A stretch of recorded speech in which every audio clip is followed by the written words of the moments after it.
Bismillah, wassalatu wassalamu ala rasulillah wa ala alihi wa sahbihi wa man wala. Para pendengar yang dikasihi Allah Subhanahu wa taala, Ramadan Mubarak. Salam Ramadan saya ucapkan kepada semua. Semoga Allah terima amal ibadah soleh kita serta menghapuskan dosa-dosa kita. Amin ya rabbal alamin. Izinkan saya kongsikan satu hadis yang sering kita dengar yang melibatkan iman dan rahmah. عن أبي هريرة رضي الله عنه أن رسول الله صلى الله عليه وسلم قال: من كان يؤمن بالله واليوم الآخر فليقل خيرا أو ليصمت، ومن كان يؤمن بالله واليوم الآخر فليكرم جاره، ومن كان يؤمن بالله واليوم الآخر فليكرم ضيفه. Riwayat Imam Bukhari dan Imam Muslim. Saya bacakan maksudnya. Barang siapa yang beriman dengan Allah dan hari akhirat, maka berkata baik atau diam. Dan barang siapa yang beriman dengan Allah dan hari akhirat, muliakan jirannya. Dan barang siapa yang beriman dengan Allah dan hari akhirat, muliakan tetamunya. Pada episod kali ini, kita akan berikan tumpuan kepada aspek memuliakan jiran. Seperti yang dikongsikan di dalam hadis tersebut, Rasulullah sallallahu alaihi wasallam bersabda yang ditafsirkan untuk kita mendapat kesempurnaan iman selain daripada hanya berkata baik atau diam, kita juga diajar untuk memuliakan jiran kita. Pendengar yang dikasihi Allah Subhanahu wa taala, jikalau sebelum ini kita belum mesra dengan jiran kita, tak pernah bertegur sapa contohnya, mungkin nama pun kita tak kenal, maka pada bulan Ramadan ini kita ambil kesempatan untuk mengamalkan hadis Nabi Muhammad sallallahu alaihi wasallam. Kita muliakan jiran kita.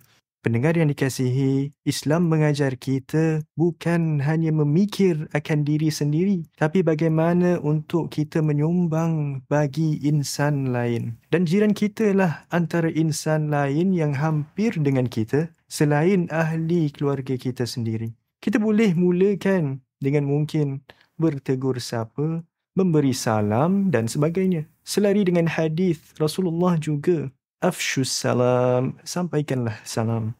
Dan juga at'imut ta'am, berikanlah makan. Ataupun semudah-mudah amalan baik kepada jiran, mungkin dengan senyuman yang ikhlas. Masya Allah. Jika kita bicara tentang memberi makan pula, pendengar yang dikasihi, mungkin pada Ramadan ini kita boleh ambil peluang amalkan adat Melayu juga, iaitu bertukar juadah dan kongsi lauk. Jikalau kita memberikan makan, kita juga berikan dengan ikhlas dalam hati kita. Jangan pula kita harap dibalas jamuan pula. Cukuplah mengharap redha dan ganjaran daripada Allah Subhanahu wa taala. Begitu juga jikalau kita diberi makanan sebagai contohnya, dikongsi oleh jiran kita atau sesiapa pun, jangan lupa kita amalkan doa untuk si pemberi. Allahumma at'im man at'amana wasqi man saqana. Yang bermaksud, ya Allah, berikanlah makan kepada yang memberi makan kepada kita, dan berilah minuman kepada orang yang memberi minuman kepada kita. Amin ya rabbal alamin. Kita juga perlu ambil prihatin akan jiran kita yang mungkin memerlukan bantuan dan sebagainya. Sebahagian mungkin malu hendak menerima wang atau lebih selesa menerima bantuan berupa makanan daripada menerima wang. Kita sesuaikan situasi dan bantu dengan kemampuan dan kelebihan yang Allah kurniakan kepada kita. Pendengar yang dikasihi Allah Subhanahu wa taala, untuk memberi makanan pula ada pelbagai cara dan wadah untuk kita laksanakannya. Mungkin jikalau kita tak mampu nak ke rumah jiran, kita juga boleh menggunakan aplikasi tertentu untuk hantarkan bantuan atau makanan. Amalan berkongsi juadah iftar sesama jiran merapatkan ukhuwah dan memupuk sifat rahmah dalam diri kita. Di mana yang jauh, kita manfaatkan wadah-wadah online khidmat penghantaran sebagai contohnya. Pendengar yang dikasihi, kita juga boleh sebarkan inisiatif masjid-masjid atau organisasi dan badan-badan yang ada community pantry sebagainya.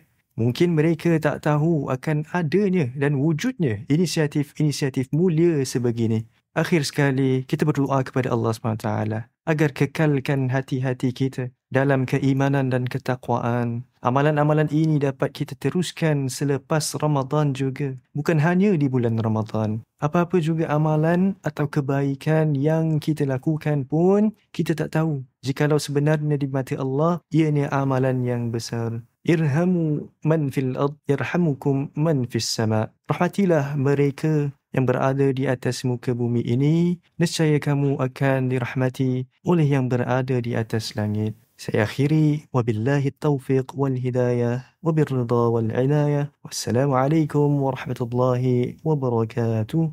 Dan selamat berbuka.